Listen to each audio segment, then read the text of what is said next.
Listen to me. This is how God talks to us when we're nodding, right? Listen to me, you who follow after righteousness, you who seek the Lord, look to the rock from which you were hewn, and to the hole of the pit from which you were dug. Before I got here, I was shattered. I had no idea what I was doing. Going through a hardship of divorce, I miss my kid. I'm trying not to bring that up in my speeches. I don't want to cry. But I had no idea what I was doing and started a life of crime in my mess. And I had no idea how to get out of it. And the only way that I felt some type of safety was by going to jail. And then there would be services there. And in the services, I found Christ. Like I got on my knees and I found Christ. And then I'd get out and I'd fall and go back to jail. It's a repetitive thing. I've never checked into my parole officer. And eventually, I got caught with a real crime at a warehouse in Almani. I was robbing dirt bikes and quads at a place called X Trading. And I got caught on a rooftop. There was 14 cop cars. It's in a cul-de-sac. And then the ghetto bird came. Right? I think they saw me, and the ghetto bird came. And I remember on the rooftop, I weighed like 130 pounds on that rooftop. I don't weigh that anymore. I remember on the rooftop, I was like this, because they said, get on your knees, right? I was like this, and like this. I wasn't worshiping God, but I was saying, like, get me out of this, right? And my heart posture has completely changed since I was in prison. As the whole time I was there, I wasn't begging to get out like some people do. I was begging like this.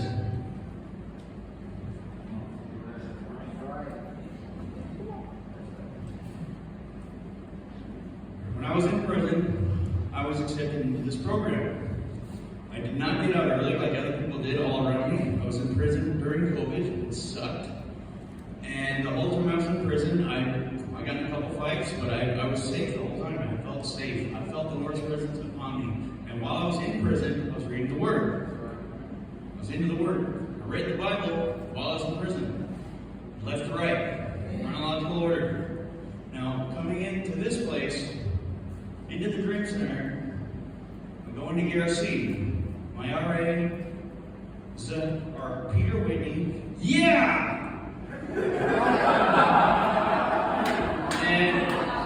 and Pastor Barry. So with Pastor Barry, I got that pat on the back. I always wanted as a child. A lot of them. It might be assault. I don't know.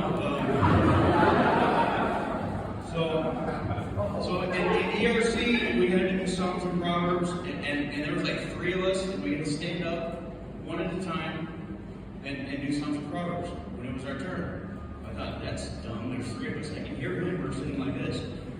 So there is prepping us what's to happen next in our life. The next chapter in the program is going to orientation. And then in that chapter, in orientation, we have COVID, right? We have masks on. If you take the mask off below your nose, you get a ticket. Like this. I know the program is not easy right now, but if you have a mask on, if you mask like this, you're getting hours. That sucks. Right? I remember my first life, it was awful. Like it was really bad. Like I did not know how this was going to happen. I didn't see myself getting this thing right here. I did not see that happening. But I remember seeing my first testimony when I was in orientation, and I was like, I want that. I want that. So for all the newcomers back there, get to see yourself doing that point first. You don't have to take on the whole program at one time. It's a lot. A year is a lot.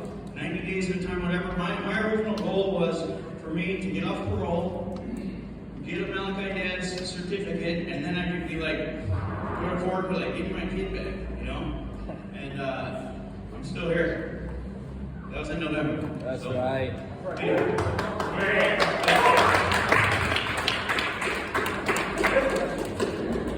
So while I was in orientation, we had to sit there and go to classes. We're Miss Shannon's class, Love Him to Death. Miss Shannon, you're up there? Classes.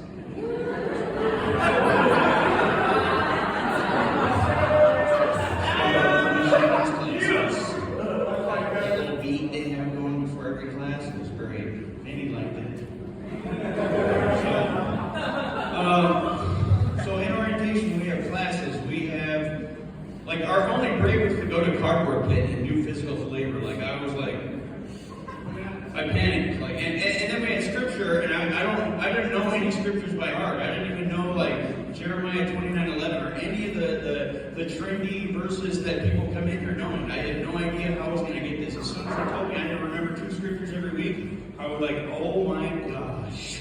I was like, oh my gosh, how am I going to do this? And in class, in orientation class, he should teach the class, and in that class, he called on me to go over the week's verse, and he embarrassed me, right?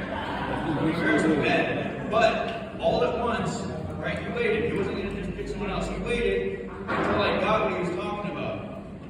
And that's one of the main things we do as brothers. That's a key point as brothers and sisters. Stay firm in your ground, and maybe one day the person you're preaching to will get it. You pour into someone, don't expect it right there. More than likely, it's not going to happen. At least you planted that seed. That's what we're designed for. That's what we're here for. We have thumbs on our hands so we can grab things and then we can feed ourselves and feed other people. Right? So,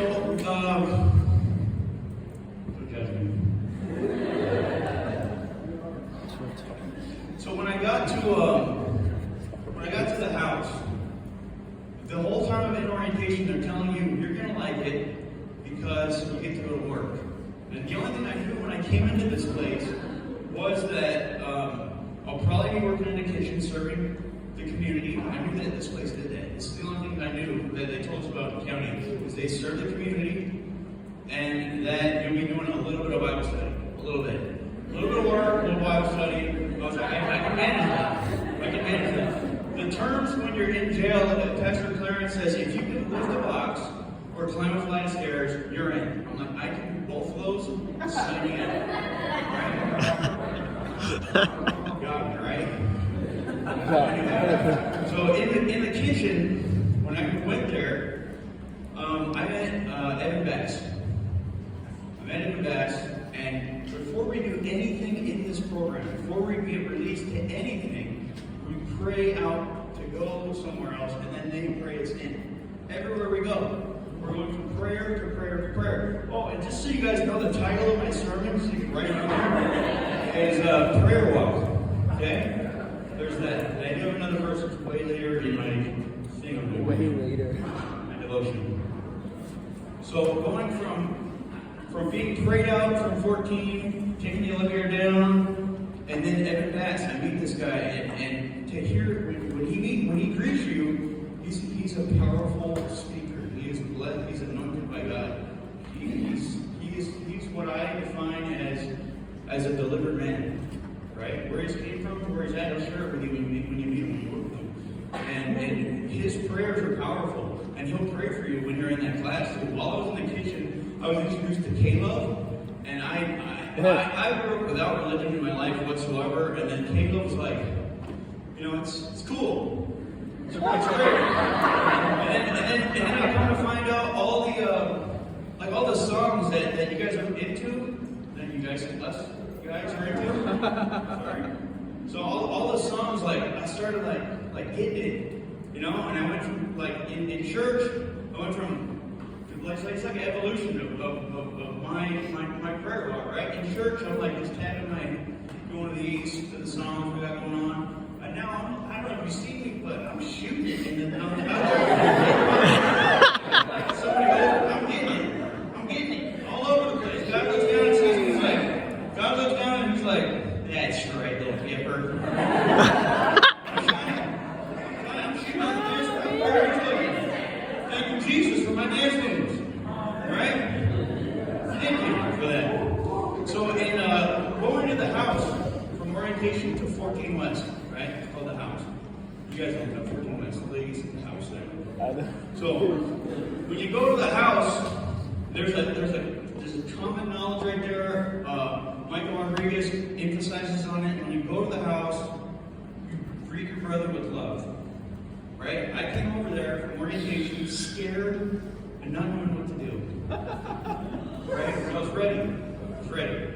I went over there and treated with so much love. People handing me things, which you're not supposed to do, but I got gifted. So many gifts, right? My drawer's empty. And then my drawer's full. Like by the end of the day, everyone gave me hugs. I'd go up to the house, from the house. And then I was greeted by Samir, and he showed me what I'm doing with therapy. He's like, you work with us. Right? Samir's graduating with me. He's ahead of me. But we're graduating together. That's right, Samir. Yeah. How did that happen? How's that happen? I got a bridge face. I don't know. Yeah, the love that I got from my brothers was just incredible, overwhelming. The Phileos love that I never knew in my life. I really didn't. You know, like people asked outside of here before my Christian walk, like, how you doing? And it's just like a filler sentence. It's just like we're all ants just marching down a hill.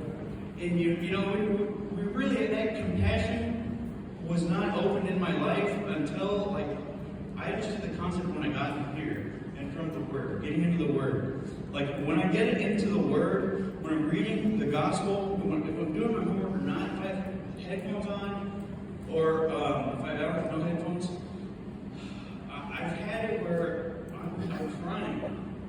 I cry. I literally cry, and I'm just so grateful to God for bringing me from where I was at to where I'm at right now.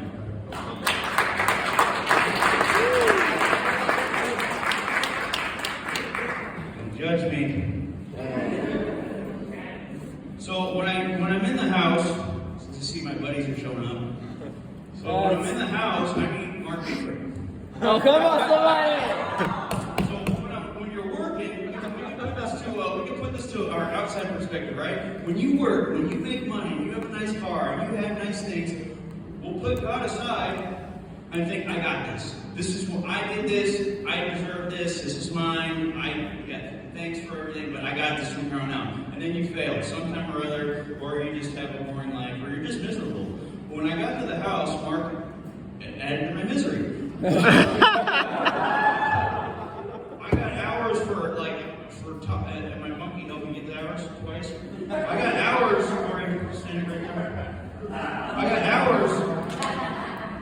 for talking during, I'm into the Word, right? And then my monkey farted.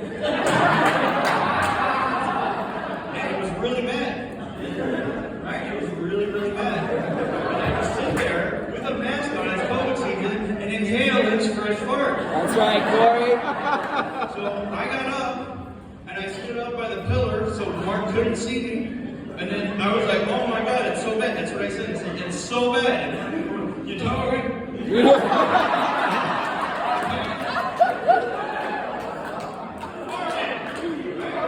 then I went and sat down and waited for any correction. That never stopped. He just kept giving me correction. And he held me accountable that I was breaking the law. I was breaking the law. A bad boy. Like, I deserve that. But on a larger scale, like if I'm out of here and I break the law, there's going to be more consequences than I don't have to make one phone call. Or I can wear headphones while I'm worshiping God. Like, you have to, I learned you have to measure, all the annoyances you find in this place, put that pressure test to application. But when you're out of here, how are you going to handle yourself when things get uncomfortable for you?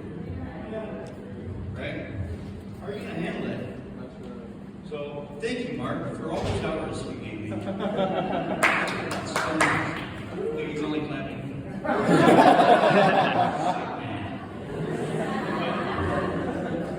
So, working in the kitchen. I was working in the kitchen, and my entitlement grew. And I was a little boastful. And just like all the other difficult people to work with in the program, they put you in security. No offense to security. That's what they do with you. Either you're injured or you're just difficult. They shove you over there. Right? 6 months.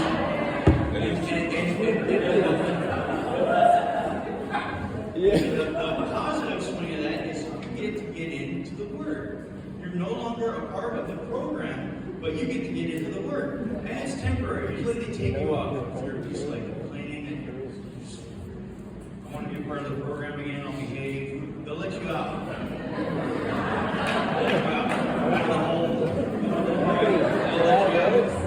So, bear with yourselves, guys. There's revelation there, I promise. I remember when I was doing night security and I'd go on prayer walk, I watched night turn to day. I'd stare out the window, look at the beautiful view we have out there. Like I tell the guys as 14 RA when you're up there, look at this view. Like, this place isn't free, it's priceless. This place is not free, it's priceless. The meals aren't good here, they're great. Oh, come on. Right? Straight up. We clap. I guess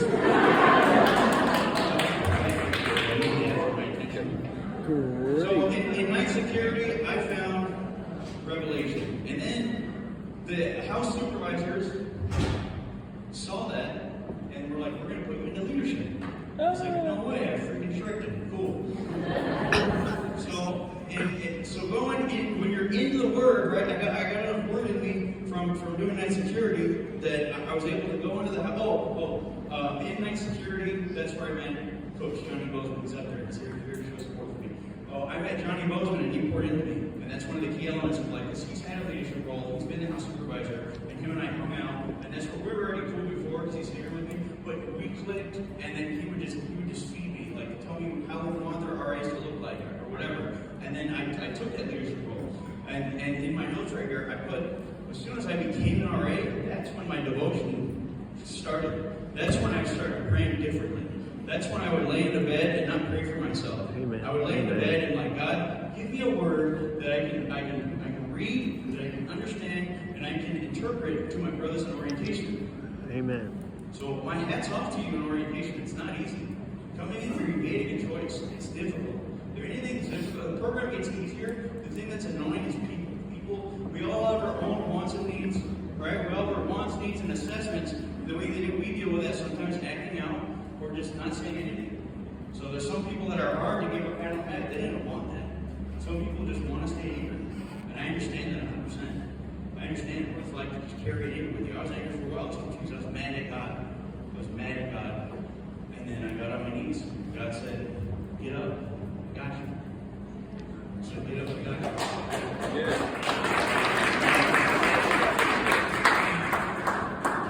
So in my leadership role, when I would take upon myself to read something, the Maxwell Leadership Bible was great for that. I would open up the Word, I would digest it, and then before I did that, I would pray to God. Right. So one thing I've learned from one of my devotions is I told this to God, I'll be with you if you just get me through this. Not to get me out, but just get me through it. And He's done that. He's done that. Actually, I went from wearing orange to wearing a DCD outfit. Like that. I was okay with it. It's cool.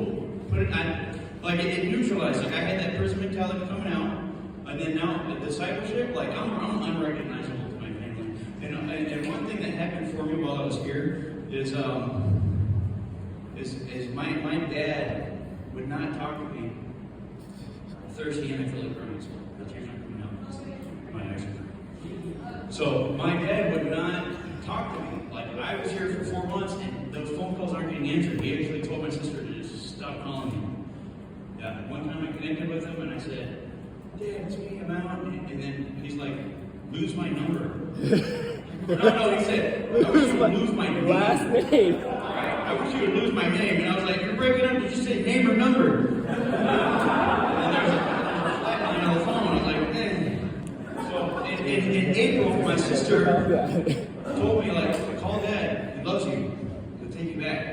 God won't do that to you. He'll take you regardless. Like the prodigal son, like regardless. Like he's always had his eye on me. And every time that I've used him, it's when I'm in a pinch. And he bails me out.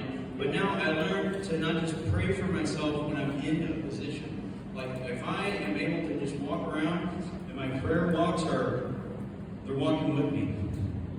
And my faith is rolling. My faith is rolling. I have enough faith to plant a seed that grows a tree. And that tree has fruit. And that fruit is a seed. And that seed is planted, etc., etc., etc., until the day Christ comes back home. Well, He is here now, but until Christ returns.